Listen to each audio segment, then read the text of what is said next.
Hello दोस्तों, स्वागत है आप सभी का आपके अपने यूट्यूब चैनल एजुकेटेड भारत में। दोस्तों, आज हम वर्ल्ड हिस्ट्री का मोस्ट इंपॉर्टेंट टॉपिक देखने वाले हैं, जो है अमेरिकी क्रांति।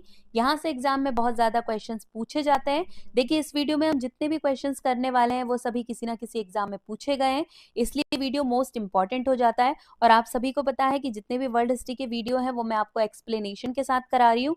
जितने भी एमसीक्यूज आपको यहाँ पर मिलेंगे उन सभी का एक्सप्लेनेशन भी मिलेगा, इसलिए मोस्ट इंपॉर्टेंट वीडियो हो जाता है आप लोगों के लिए। और दोस्तों देखिए, जो अमेरिकी क्रांति है ये इसका पार्ट 1 है, इसके बाद आपको पार्ट 2 भी जल्दी मिल जाएगा। तो प्लीज वीडियो का एंड तक जरूर देखिएगा। वीडियो पसंद आएगा तो लाइक एंड शेयर जरूर कीजिएगा। अगर अभी तक चैनल को सब्सक्राइब नहीं किया है तो प्लीज चैनल को सब्सक्राइब करके बेल आइकन जरूर प्रेस कर दीजिएगा। चलिए स्टार्ट करते हैं। फर्स्ट क्वेश्चन देखिए, 1775 में अमेरिकी क्रांति की पहली लड़ाई कहां लड़ी गई थी, जब 1000 ब्रिटिश सैनिक उपनिवेशिक मलेशिया से मिले थे?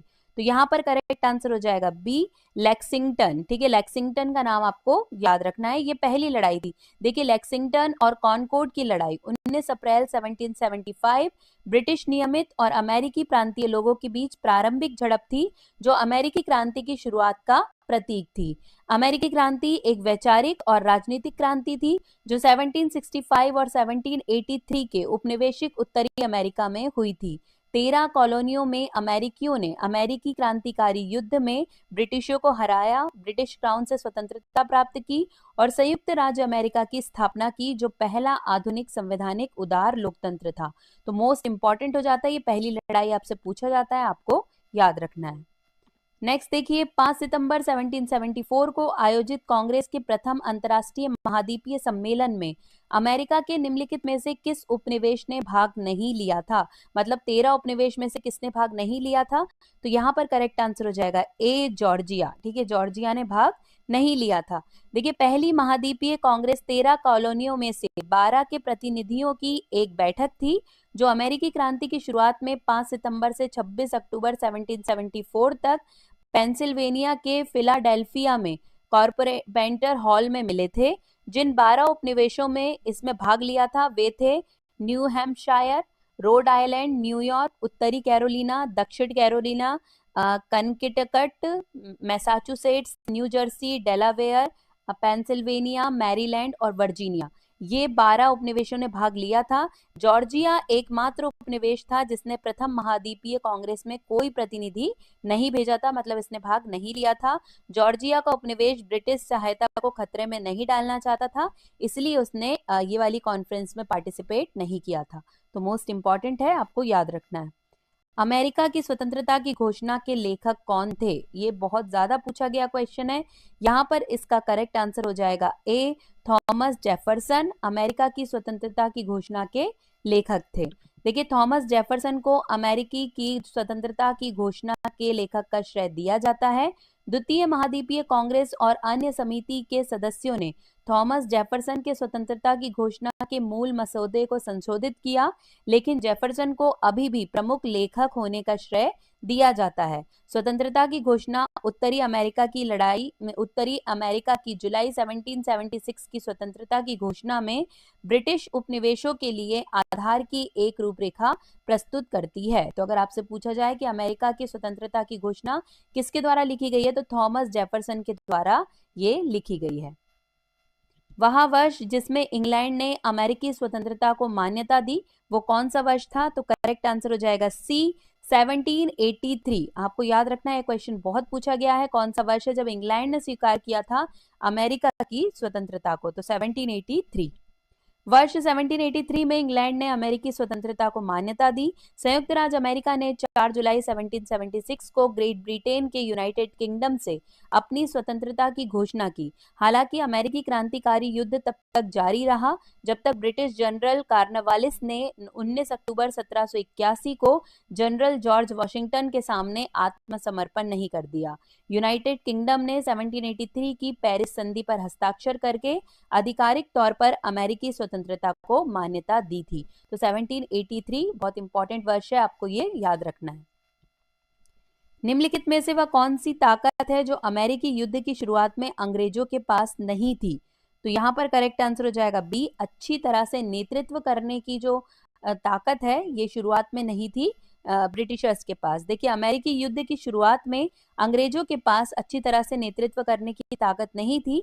इसका मतलब यहाँ है कि उनके पास प्रभावी नेतृत्व का अभाव था, जिसका उनकी सैन्य रणनीतियों और निर्णय लेने पर महत्वपूर्ण प्रभाव पड़ सका। मजबूत नेतृत्व के बिना ब्रिटिश सेना के लिए अपने सैनिकों को प्रभावी ढंग से समन्वित करना और रणनीतिक कदम उठाना चुनौतीपूर्ण होता रहा, जिससे अंततः उन्हें युद्ध में नुकसान उठाना पड़ा। तो ये मोस्ट इंपॉर्टेंट है, आपको ये याद रखना है।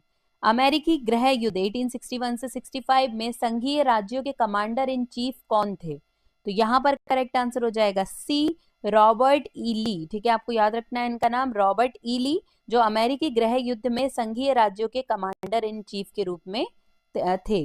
देखिए, रॉबर्ट एडवर्ड ली, ठीक है, एडवर्ड ली एक अमेरिकी कॉन्फेडरेट जनरल थे, जिन्हें अमेरिकी गृह युद्ध के दौरान कॉन्फेडरेट स्टेट आर्मी के कमांडर के रूप में जाना जाता था। उन्होंने 1862 से 1865 में आत्मसमर्पण तक उत्तरी वर्जीनिया की सेना की कमान संभाली और एक कुशल रणनीतिज्ञ के रूप में ख्याति अर्जित की। तो आपको रॉबर्ट एडवर्ड ली का नाम याद रखना है, मोस्ट इंपॉर्टेंट है। अमेरिकी क्रांति के इतिहास से जुड़ी महत्वपूर्ण घटना बोस्टन टी पार्टी कब घटी? बहुत पूछा जाता है बोस्टन टी पार्टी। सही आंसर हो जाएगा ए, 1773 में। ठीक है, 1773 में बोस्टन टी पार्टी की घटना घटी थी। 1773 की बोस्टन टी पार्टी 1773 के चाय अधिनियम का विरोध था। चाय लेकर एक जहाज बोस्टन बंदरगाह पर खड़ा था। प्रारंभ में अमेरिकियों ने जहाज को माल उतारने की अनुमति नहीं दी और इसके परिणाम स्वरूप कई दिनों तक गतिरोध बना रहा।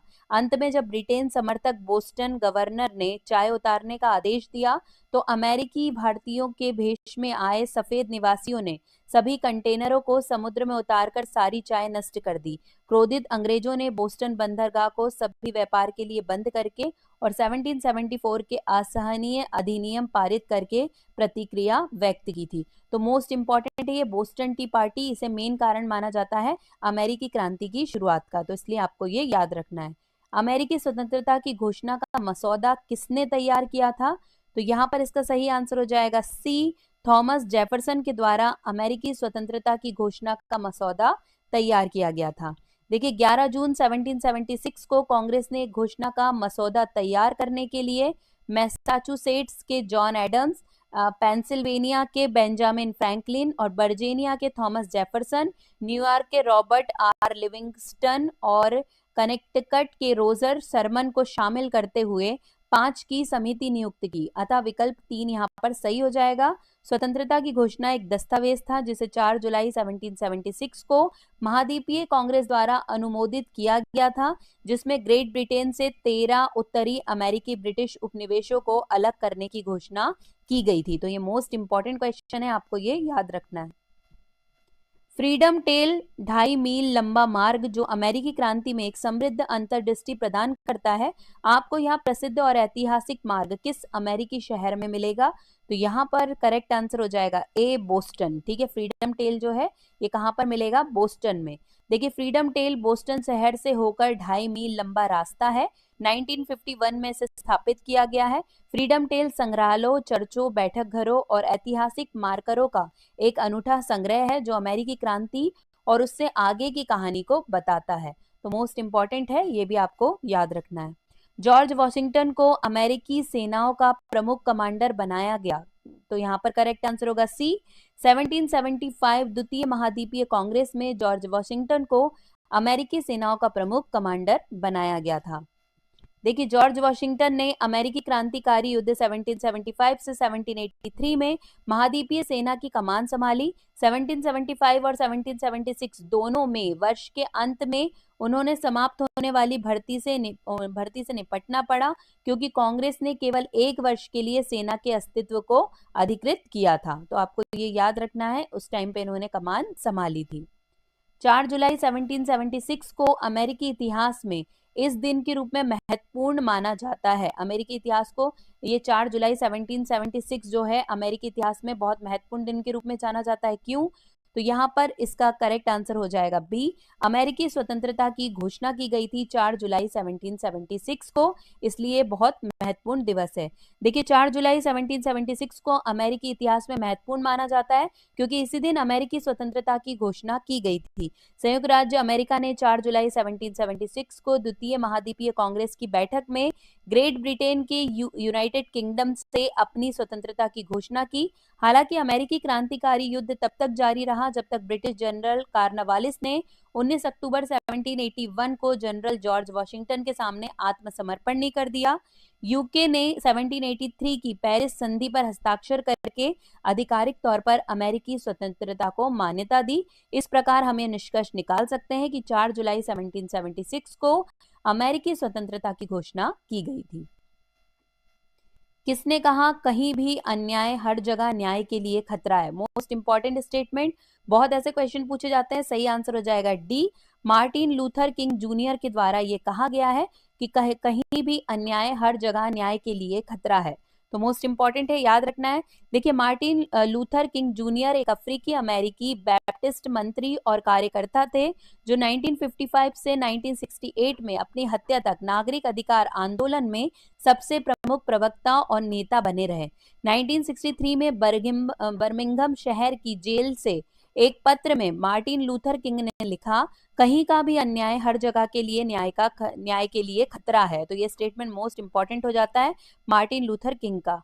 हम नियति के एक ही वस्त्र में बंधे हुए पारस्परिकता के एक अपरिहार्य नेटवर्क में फंस गए हैं। जो प्रत्यक्ष रूप से एक को प्रभावित करता है वह सभी को अप्रत्यक्ष रूप से प्रभावित करता है, ऐसा उन्होंने बताया था। उन्हें 1964 में नोबेल शांति पुरस्कार से भी सम्मानित किया गया था। तो मार्टिन लूथर किंग का नाम आपको याद रखना है, ये मोस्ट इंपॉर्टेंट है। निम्नलिखित में से कौन सा अधिकार अमेरिकी स्वतंत्रता की घोषणा में उल्लेखित है? तो यहाँ पर इसका करेक्ट आंसर हो जाएगा डी, उपरोक्त सभी, मतलब जीवन, स्वतंत्रता और खुशी की तलाश, ये तीनों ही अमेरिकी स्वतंत्रता की घोषणा में उल्लेखित है। देखिए संयुक्त राज्य अमेरिका की स्वतंत्रता की घोषणा औपचारिक रूप से अमेरिका के 13 संयुक्त राज्यों की सर्वसम्मत घोषणा 4 जुलाई 1776 को फिलाडेल्फिया पेंसिल्वेनिया में दूसरी महाद्वीपीय कांग्रेस की बैठक द्वारा अपनाई गई घोषणा है। घोषणा के साथ इन नए राज्यों ने संयुक्त राज्य अमेरिका के गठन में सामूहिक रूप से पहला कदम उठाया। स्वतंत्रता की घोषणा में 3 बुनियादी विचार बताए गए। ईश्वर ने सभी मनुष्य को समान बनाया और उन्हें जीवन, स्वतंत्रता और खुशी की खोज का अधिकार दिया। तो ये तीनों ही शब्द उसमें आए हुए हैं, आपको ये याद रखना है, मोस्ट इंपॉर्टेंट है। ये तीनों ही अमेरिका की स्वतंत्रता की घोषणा में शामिल है। अमेरिकी स्वतंत्रता की घोषणा किस सिद्धांत पर आधारित थी? तो यहाँ पर इसका करेक्ट आंसर हो जाएगा बी, नागरिक अधिकार। ठीक है, जो अमेरिकी स्वतंत्रता की घोषणा है ये नागरिक अधिकार सिद्धांत पर आधारित थी। संयुक्त राज्य अमेरिका में नागरिक अधिकार आंदोलन घटनाओं और सुधार आंदोलन के एक समूह को संदर्भित करता है जिसका उद्देश्य अफ्रीकी अमेरिकियों के खिलाफ कानूनी नस्लीय भेदभाव को खत्म करना है। इसका नेतृत्व मार्टिन लूथर किंग जूनियर ने किया था। इस आंदोलन ने नस्लीय भेदभावपूर्ण कानूनों और प्रथाओं के खिलाफ सविनय अवज्ञा के अहिंसक तरीकों का अभ्यास किया था। इस प्रकार यह स्पष्ट है कि समान अधिकारों की मांग करने और नस्लीय भेदभाव को समाप्त करने के लिए संयुक्त राज्य अमेरिका में नागरिक अधिकार आंदोलन शुरू किया गया था। तो ये मोस्ट इंपॉर्टेंट है, आपको ये याद रखना है। 1763 से पहले अमेरिकी उपनिवेश को, तो सही आंसर यहाँ पर हो जाएगा इसका बी, खुद पर शासन करने के लिए अधिकतर अकेले छोड़ दिया गया था। ठीक है, 1763 से पहले जो अमेरिकी उपनिवेश था, देखिए सही उत्तर है खुद पर शासन के लिए ज्यादातर अकेले छोड़ दिया गया था। ऐसा इसलिए क्योंकि 1763 से पहले अमेरिकी उपनिवेश में स्वशासन की एक महत्वपूर्ण डिग्री थी। ब्रिटिश सरकार ने उपनिवेशों को अपनी विधायिका रखने और अपने स्वयं के कानून बनाने की अनुमति दी। उपनिवेशों को बड़े पैमाने पर अपने आंतरिक मामलों का प्रबंधन करने के लिए छोड़ दिया गया था और उनके शासन में काफी मात्रा में स्वतायत उन्हें प्राप्त थी। तो ये मोस्ट इंपॉर्टेंट है, ये कब का है? 1763 से पहले का। अमेरिकी क्रांति में देशभक्तों को अन्य किस नाम से जाना जाता था? तो यहाँ पर इसका करेक्ट आंसर हो जाएगा सी, विंग्स के नाम से। ठीक है, अमेरिकी क्रांति में देशभक्तों को अन्य विंग्स के नाम से भी जाना जाता था। देशभक्तों को अन्य विंग्स के रूप में जाना जाता था। विंग्स अमेरिकी उपनिवेशों में एक राजनीतिक गुट था जो ब्रिटिश शासन का विरोध करता था और स्वतंत्रता की वकालत करता था। इस शब्द का प्रयोग आमतौर पर अमेरिकी क्रांति के दौरान उन लोगों को संदर्भित करने के लिए किया जाता था जिन्होंने ब्रिटिश सत्ता के खिलाफ विद्रोह का समर्थन किया था। पैट्रियट्स या विंग्स ने अमेरिकी स्वतंत्रता की लड़ाई और संयुक्त राज्य अमेरिका की स्थापना में महत्वपूर्ण भूमिका निभाई है। तो अगर आपसे पूछा जाए कि देशभक्तों को और क्या कहा जाता था, तो विंग्स कहा जाता था। स्टाम्प अधिनियम के बारे में अमेरिकी उपनिवेशवादियों को सबसे अधिक परेशान करने वाली बात क्या थी? तो करेक्ट आंसर हो जाएगा सी, उपनिवेशों का मानना था कि संसद को उपनिवेशों पर कर लगाने का कोई अधिकार नहीं है।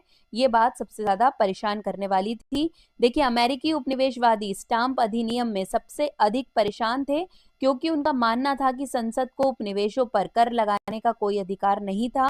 उनका मानना था कि ब्रिटिश प्रजा के रूप में उन पर केवल उनकी अपनी उपनिवेशिक सरकारों द्वारा ही कर लगाया जाना चाहिए, ना कि संसद जैसी दूरस्थ और अप्रतिनिधि संस्था द्वारा। प्रतिनिधि के बिना कोई कराधान नहीं में ये विश्वास एक प्रमुख सिद्धांत था जिसमें ब्रिटिश शासन के प्रति उनके प्रतिरोध को बढ़ावा दिया और अंततः अमेरिकी क्रांति का कारण बन गया था। तो मोस्ट इंपॉर्टेंट है, याद रखना है आपको। देखिए, टाउनशेड अधिनियम और चाय अधिनियम क्या थे? तो यहाँ पर करेक्ट आंसर हो जाएगा ए, अधिकांश उपनिवेशवादियों द्वारा इसका प्रतिनिधित्व के बिना कराधान के रूप में विरोध किया गया था, टाउनशेड अधिनियम या चाय अधिनियम का। देखिए, एक्सप्लेनेशन देखते हैं। अधिकांश उपनिवेशवादियों द्वारा टाउनशेड अधिनियम और चाय अधिनियम का प्रतिनिधित्व के बिना कराधान के रूप में विरोध किया गया क्योंकि इन अधिनियमों में ब्रिटिश सरकार में उपनिवेशवादियों को आवाज दिए बिना उपनिवेशों में आयातित वस्तुओं पर कर लगाया। यह वाक्यांश उपनिवेशवादियों के लिए एक रैली बन गया क्योंकि उनका मानना था कि एक ऐसी सरकार द्वारा कर लगाना अनुचित था जिसमें उनका कोई प्रतिनिधित्व नहीं था।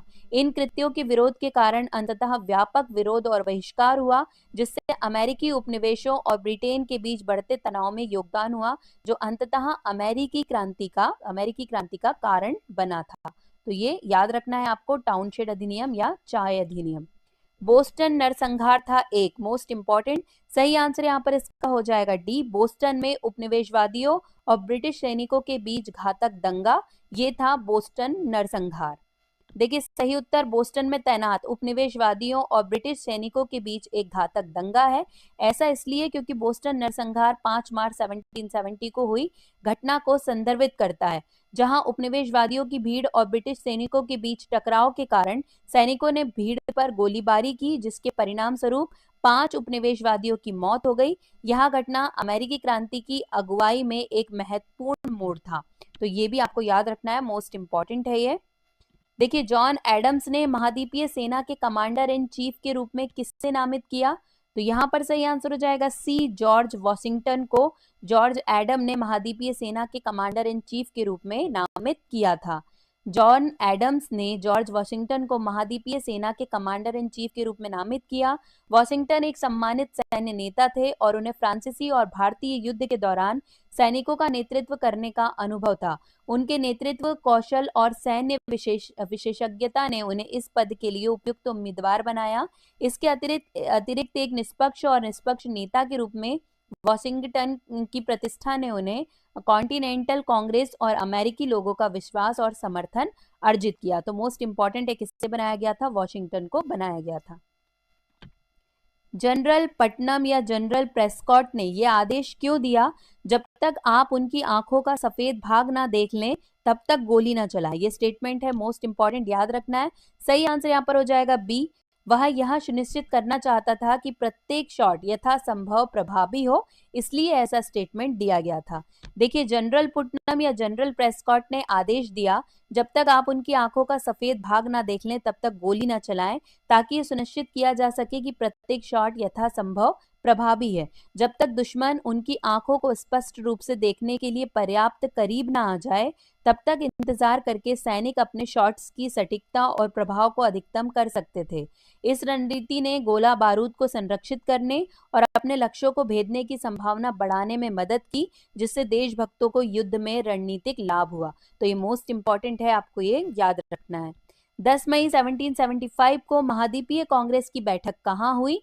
तो इसका सही उत्तर हो जाएगा बी, फिलाडेल्फिया। आपको याद रखना है 10 मई 1775 को महाद्वीपीय कांग्रेस की बैठक कहां पर हुई थी? फिलाडेल्फिया में हुई थी। महाद्वीपीय कांग्रेस की बैठक 10 मई 1775 को फिलाडेल्फिया में हुई। फिलाडेल्फिया एक केंद्रीय स्थान था और क्रांतिकारी युद्ध के दौरान कांग्रेस के लिए बैठक स्थल के रूप में कार्य करता था। शहर को इसकी पहुंच और राजनीतिक और बौद्धिक गतिविधियों के केंद्र के रूप में इसके महत्व के लिए चुना गया था। इस दौरान फिलाडेल्फिया में कई महत्वपूर्ण निर्णय और चर्चाएं हुई, जिनमें 1776 में स्वतंत्रता की घोषणा का मसौदा तैयार करना और उस पर हस्ताक्षर करना भी शामिल है। तो मोस्ट इंपॉर्टेंट है, आपको याद रखना है, फिलाडेल्फिया में ये सम्मेलन हुआ था। अगर वीडियो अच्छा लग रहा है दोस्तों तो प्लीज एक लाइक जरूर कीजिए, आपका लाइक बहुत ज्यादा मोटिवेट करता है। और प्लीज कम से कम अपने 5 एजुकेशनल ग्रुप में इस वीडियो को जरूर शेयर कीजिए। किंग जॉर्ज से अपना झगड़ा खत्म करने को कहने के लिए कांग्रेस द्वारा भेजी गई याचिका को क्या कहा जाता था? तो यहाँ पर इसका करेक्ट आंसर हो जाएगा ए, जैतून शाखा याचिका। कौन सी याचिका कहा गया है? जैतून शाखा याचिका। किंग जॉर्ज से अपना झगड़ा खत्म करने के लिए कांग्रेस द्वारा भेजी गई याचिका को ऑलिव ब्रांच याचिका कहा गया। यह याचिका उपनिवेशवादियों द्वारा ब्रिटेन के साथ पूर्ण पैमाने पर युद्ध से बचने और दोनों पक्षों के बीच सद्भाव बहाल करने का अंतिम प्रयास था। इसने राजा के प्रति निष्ठा और शांतिपूर्ण समाधान की इच्छा व्यक्त की, लेकिन दुर्भाग्य से किंग जॉर्ज तृतीय ने इसे अस्वीकार कर दिया, जिससे अमेरिकी क्रांति में वृद्धि हुई। तो मोस्ट इंपॉर्टेंट है ओलिव ब्रांच याचिका, या जिसे जैतून शाखा याचिका के नाम से जाना जाता है, याचिका के नाम से जाना जाता है। वह पैम्पलेट जिसने उपनिवेशवादियों को यह समझाने में मदद की स्वतंत्रता आवश्यक थी और भविष्य की कुंजी कहलाती थी, ये कौन सा है? तो यहाँ पर इसका करेक्ट आंसर हो जाएगा डी, व्यवहारिक बुद्धि या कॉमन सेंस। ठीक है, वो पैम्पलेट था जिसने उपनिवेशवादियों को ये समझने में मदद की कि स्वतंत्रता आवश्यक है और भविष्य की कुंजी भी यही है, मतलब स्वतंत्रता ही है। देखिए, कॉमन सेंस सही उत्तर है, क्योंकि यह 1776 में थॉमस पेन द्वारा लिखा गया एक पैम्पलेट था। इस पैम्पलेट ने अमेरिकी उपनिवेशवादियों को यह समझाने में महत्वपूर्ण भूमिका निभाई कि ब्रिटेन से स्वतंत्रता न केवल आवश्यक थी बल्कि उनके भविष्य के लिए भी महत्वपूर्ण थी। पेन के प्रेरक तर्कों और सीधी भाषा ने उपनिवेशवादियों के बीच राष्ट्रवाद की भावना और स्वशासन की इच्छा जगाने में मदद की, जिसने अंततः अमेरिकी क्रांति में योगदान दिया। तो मोस्ट इंपॉर्टेंट है, आपको याद रखना है, ये पूछा गया क्वेश्चन है। देखिए, 1776 में कॉमन सेंस किसने लिखा? ये बहुत बार पूछा गया क्वेश्चन है। सही आंसर यहाँ पर हो जाएगा सी, थॉमस पेन के द्वारा कॉमन सेंस लिखा गया था 1776 में। देखिए, थॉमस पेन ने 1776 में कॉमन सेंस लिखा था। कॉमन सेंस एक पुस्तिका थी जिसने अमेरिकी उपनिवेशवादियों को ब्रिटेन से स्वतंत्रता की घोषणा करने के लिए प्रेरित करने में महत्वपूर्ण भूमिका निभाई थी। पेन के प्रेरक तर्कों और सीधी भाषा ने स्वशासन का मामला बनाया और क्रांतिकारी उद्देश्य के लिए जनता का समर्थन जुटाया। उनके काम का अमेरिकी क्रांति और संयुक्त राज्य अमेरिका के गठन पर गहरा प्रभाव पड़ा। तो मोस्ट इंपॉर्टेंट है, थॉमस पेन के द्वारा लिखा गया 1776 में कॉमन सेंस। कॉमन सेंस का सार यह है कि यदि कोई सरकार लोगों को बुनियादी अधिकारों से वंचित करती है तो बी करेक्ट हो जाएगा, जनता को नई सरकार बनाने का अधिकार है। ऐसा सार है किसका? कॉमन सेंस का।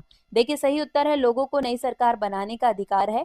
ऐसा इसलिए क्योंकि सामान्य ज्ञान या कॉमन सेंस यह निर्देशित करता है कि यदि कोई सरकार अपने लोगों को बुनियादी अधिकारों से वंचित करती है तो लोगों की जिम्मेदारी है कि वे कार्रवाई करे और एक नई सरकार स्थापित करे जो उनके अधिकारों का सम्मान और सुरक्षा करेगी। यह उत्तर लोकतंत्र के सिद्धांतों और इस विचार के अनुरूप है कि शक्ति अंततः लोगों के पास है। तो ये मोस्ट इंपॉर्टेंट है, आपको याद रखना है। किस लड़ाई ने युद्ध को अमेरिकी पक्ष में मोड़ दिया? ये भी बहुत बार पूछा गया क्वेश्चन है। सही आंसर हो जाएगा ए, साराटोगा में लड़ाई। ठीक है, जो साराटोगा की लड़ाई थी इसने लड़ाई को अमेरिकी पक्ष में मोड़ दिया था। मोस्ट इंपॉर्टेंट लड़ाई थी ये। देखिए, साराटोगा की लड़ाई ने अमेरिकी पक्ष में युद्ध के निर्णायक मोड़ को चिन्हित किया, क्योंकि यह अमेरिकी सेनाओं के लिए एक महत्वपूर्ण जीत थी। यह लड़ाई 1777 में अमेरिकी क्रांतिकारी युद्ध के दौरान हुई और इसके परिणाम स्वरूप अंग्रेजों पर अमेरिकी की निर्णायक जीत हुई। इस जीत ने अमेरिकी मनोबल को बढ़ाया और फ्रांस को महत्वपूर्ण सैन्य और वित्तीय सहायता प्रदान करते हुए अमेरिकियों के साथ औपचारिक रूप से सहयोग करने के लिए राजी किया। साराटोगा की लड़ाई को अक्सर एक महत्वपूर्ण मोड़ माना जाता है, क्योंकि इसने युद्ध की गति को अमेरिकी उपनिवेशवादियों के पक्ष में स्थानांतरित कर दिया और अंततः उनकी जीत हुई। तो आपको याद रखना है कौन सी लड़ाई है जिसने अमेरिकी पक्ष में मोड़ दिया था। तो साराटोगा की लड़ाई मोस्ट इंपॉर्टेंट है 1777 की। जब ब्रिटिश सैनिक और वफादार बोस्टन छोड़कर चले गए तो वे कहाँ गए थे? तो यहाँ पर करेक्ट आंसर हो जाएगा बी, दक्षिण कैरोलिना। ठीक है, जब वो बोस्टन छोड़कर गए तो कहाँ गए? दक्षिण कैरोलिना। देखिए, अमेरिकी क्रांतिकारी युद्ध के दौरान जब ब्रिटिश सैनिक और वफादारों ने बोस्टन छोड़ दिया तो वे विभिन्न स्थानों पर स्थानांतरित हो गए। हालांकि दक्षिण कैरोलिना उन गंतव्यों में से एक था जहां वे गए थे। यह निर्णय इस तथ्य से प्रभावित है कि दक्षिण कैरोलिना में एक महत्वपूर्ण वफादार आबादी थी और इसे ब्रिटिश समर्थन के गढ़ के रूप में देखा जाता था। इसके अतिरिक्त अंग्रेजों को दक्षिण कैरोलिना में उपस्थित स्थापित करके दक्षिणी उपनिवेशों पर नियंत्रण हासिल करने की आशा थी। इसलिए बोस्टन से प्रस्थान के बाद दक्षिण कैरोलिना ब्रिटिश सैनिकों और वफादारों के लिए शरण और आधार बन गया था। तो अगर आपसे पूछा जाए कि वो कहाँ गए थे ब्रिटिश सैनिक और वफादार बोस्टन छोड़ के, तो वो गए थे दक्षिण कैरोलिना। नेक्स्ट देखिए, स्वतंत्रता की घोषणा लिखने के उद्देश्य का सबसे अच्छा वर्णन क्या है? तो करेक्ट आंसर हो जाएगा बी, ये समझाने के लिए कि उपनिवेशों को ब्रिटेन से अलग क्यों होना चाहिए, स्वतंत्रता की घोषणा लिखने का उद्देश्य का सबसे अच्छा वर्णन है। देखिए, स्वतंत्रता की घोषणा लिखने का उद्देश्य ये बताना है कि उपनिवेशों को ब्रिटेन से अलग क्यों होना चाहिए। ब्रिटिश शासन से स्वतंत्रता की उपनिवेशवादियों की इच्छा की शिकायतों और कारणों को रेखांकित करने के लिए इस दस्तावेज का मसौदा तैयार किया गया था। इसने ब्रिटेन से अलग होने और अपना स्वतंत्र राष्ट्र स्थापित करने उनके इरादे की औपचारिक घोषणा के रूप में कार्य किया। तो ये मोस्ट इंपॉर्टेंट है, आपको याद रखना है। अब बारी है लास्ट क्वेश्चन की। स्वतंत्रता की घोषणा में स्पष्ट रूप से उल्लेखित 3 अधिकार क्या है? तो यहाँ पर करेक्ट आंसर हो जाएगा सी, जीवन, स्वतंत्रता और खुशी की खोज हो जाएगा यहाँ पर, है ना। खुशी की खोज, जीवन, स्वतंत्रता और खुशी की खोज, ये तीनों ही उल्लेखित है स्वतंत्रता की घोषणा में। देखिए, स्वतंत्रता की घोषणा में स्पष्ट रूप से उल्लेखित 3 अधिकार जीवन, स्वतंत्रता और खुशी की खोज है। यह वाक्यांश इस विश्वास से लिया गया है कि व्यक्ति को जीने, उत्पीड़न से मुक्त होने और अपनी खुशी और कल्याण का प्रयास करने का अंतर्निहित अधिकार है। इन अधिकारों को मौलिक माना जाता है और इन्हें अक्सर लोकतांत्रिक समाजों की नींव के रूप में देखा जाता है। तो मोस्ट इंपॉर्टेंट है, ये भी आपको याद रखना है, पूछा जाता है एग्जाम में। यहीं पर दोस्तों हमारे टॉप 30 एमसीक्यूज कंप्लीट हो गए। ये पार्ट 1 था, इसके बाद आपको पार्ट 2 भी मिल जाएगा दोस्तों। अगर वीडियो पसंद आया होगा तो लाइक एंड शेयर जरूर कर दीजिएगा। इसे ज्यादा से ज्यादा शेयर कीजिए अपने एजुकेशनल ग्रुप में। वीडियो पसंद आया तो लाइक भी जरूर कीजिएगा। आज के लिए बस इतना ही। अब आपसे मुलाकात होगी एक नए वीडियो के साथ। तब तक के लिए पढ़ते रहिए, आगे बढ़ते रहिए। जय हिंद, जय भारत।